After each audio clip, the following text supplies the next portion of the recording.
Okay, so today's lesson is called MA Method to Factor Notes. What I want you to do on the front side of your note sheet, on the very front side of that note sheet, I want you to put an X through it. So on the front side, where it's, those are all review problems. So put an X through the front side of your note sheet. We're not going to review. We're not going to go through and do that review. My main thing is I want us to get the back side. You guys, I feel pretty comfortable, understand how to do that front side. So flip it over, and on the back side, you need to write these 5 steps in.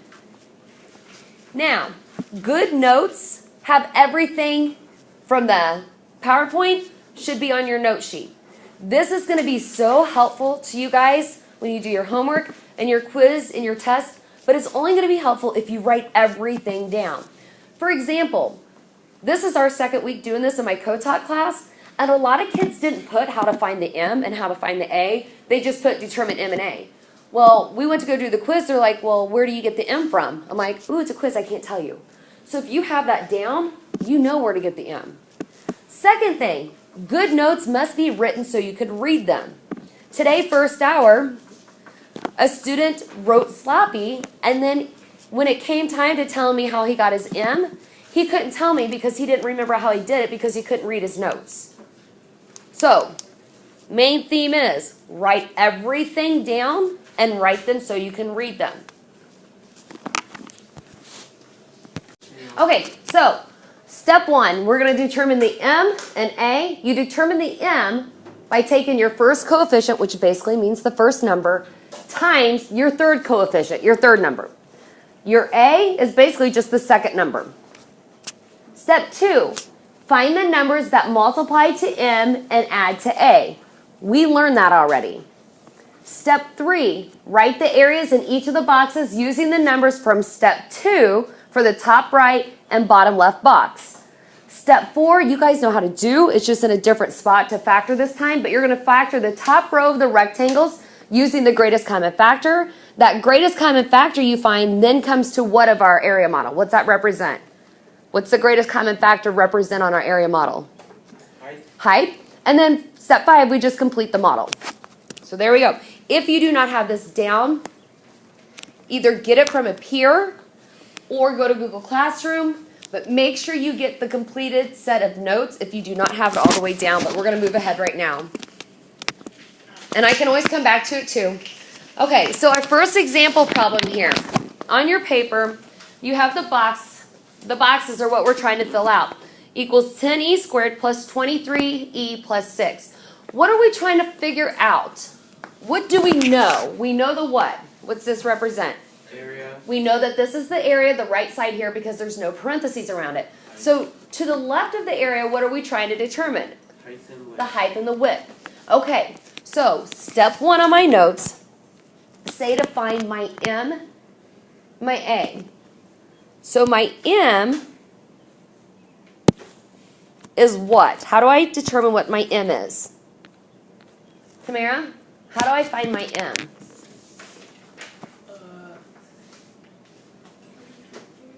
How do I find my M? Look at your note sheet. First coefficient times the third.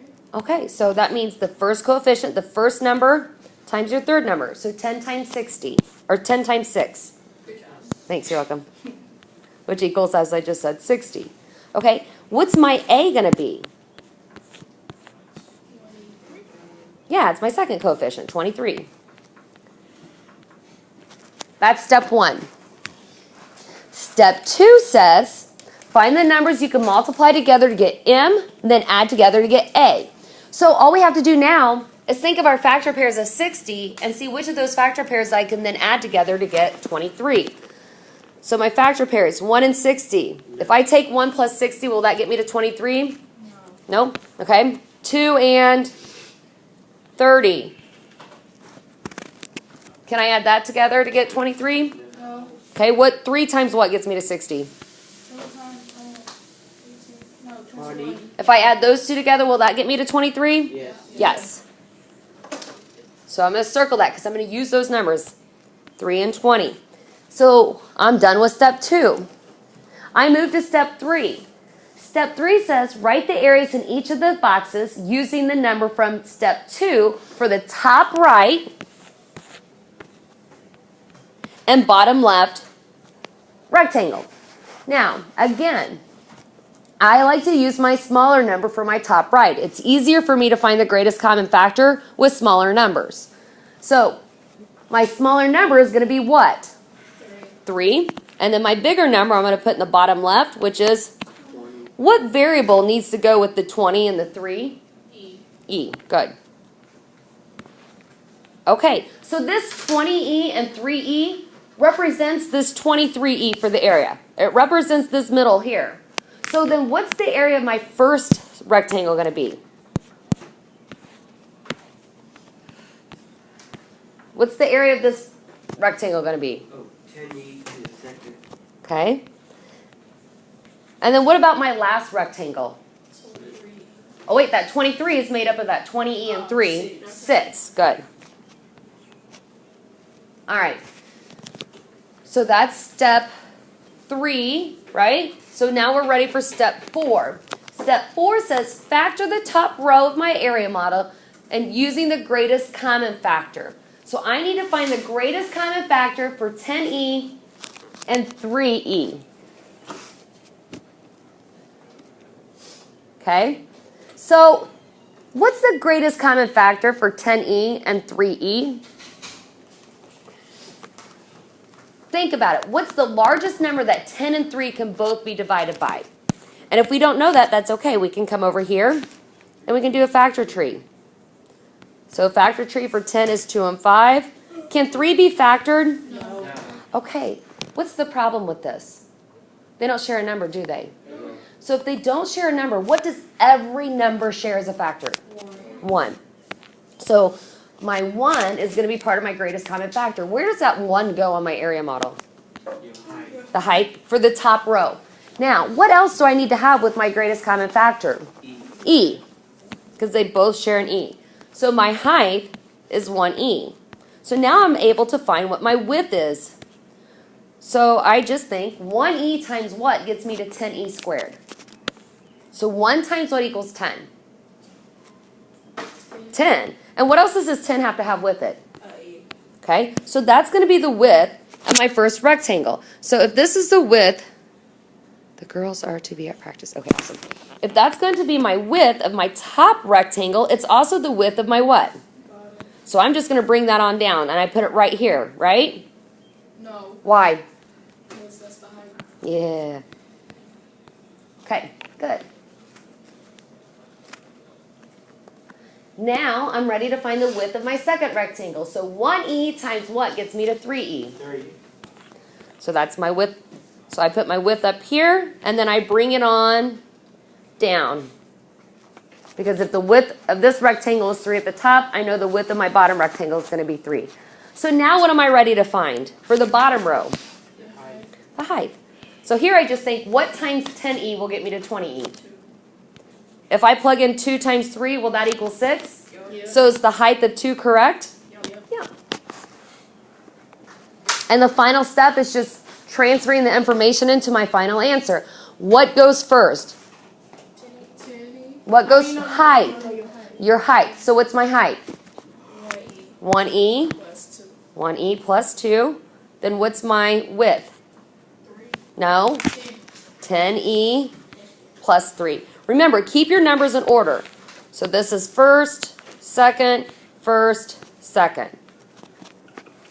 The arrows do you no good after I draw them, but. All right, 2 more examples. We're in here till 12:40. 2:40. Gosh. I want to do one more example. Okay, here we go.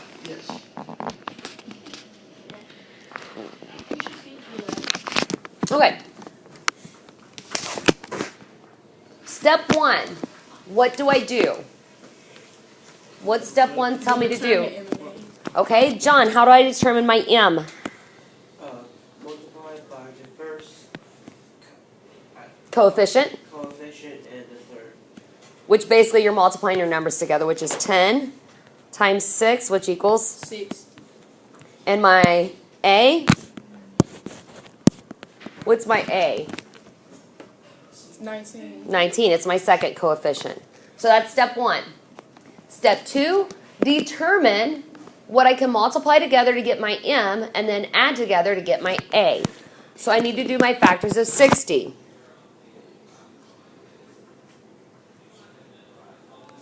Okay, so I'm going to have 1 times 60 gets 60. If I add those together, does that get to 19?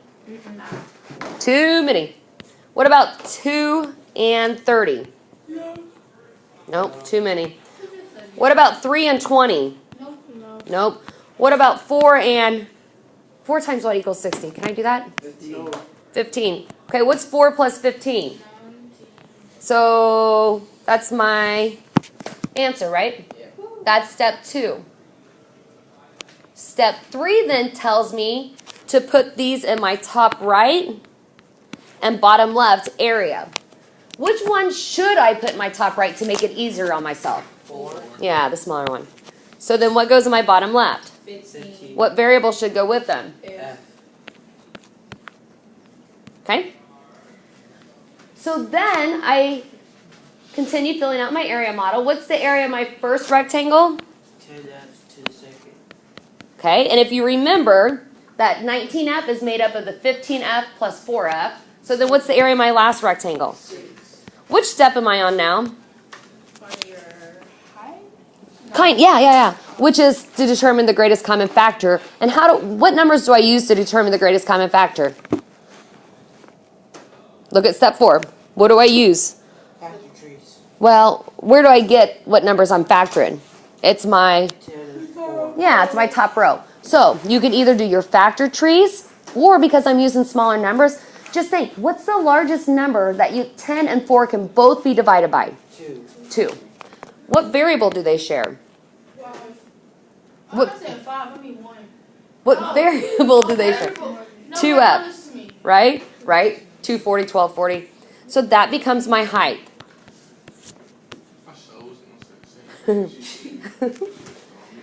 All right. Oh, I see. Okay, Morgan, I see where you're going now. 2F times what equals 10F squared? 2 times what? Well, 5. 5 what? F. And that represents my width, right? So if that's my width of my rectangle at the top, I also It's the bottom. bring it down in the bottom. And I may make sure, that I put it in the width spot, which means I put it second. So then I find the width of my second rectangle. 2F times what equals 4F? 2. So that's my width. I bring it up. And so I don't forget about it, I bring it down. So now what am I ready to find? Your height. For my bottom. So I find that by just thinking to myself, 3 times what equals 5? You already said the answer. You really? I shot was like, it's not that clear. Is it third hour? No. If I plug into 3 times 2, will that get me to 6? Yes. So what's my height? 3. No way. Thank goodness this is our last problem. Okay. So what do I fill in my first group of numbers here? What does that represent on my area model? Your height. My height. So what's my height? Your 12. Plus, 3. okay, and the second group of numbers represents my, Width. which is 5. plus. 2. We need to stop there for today.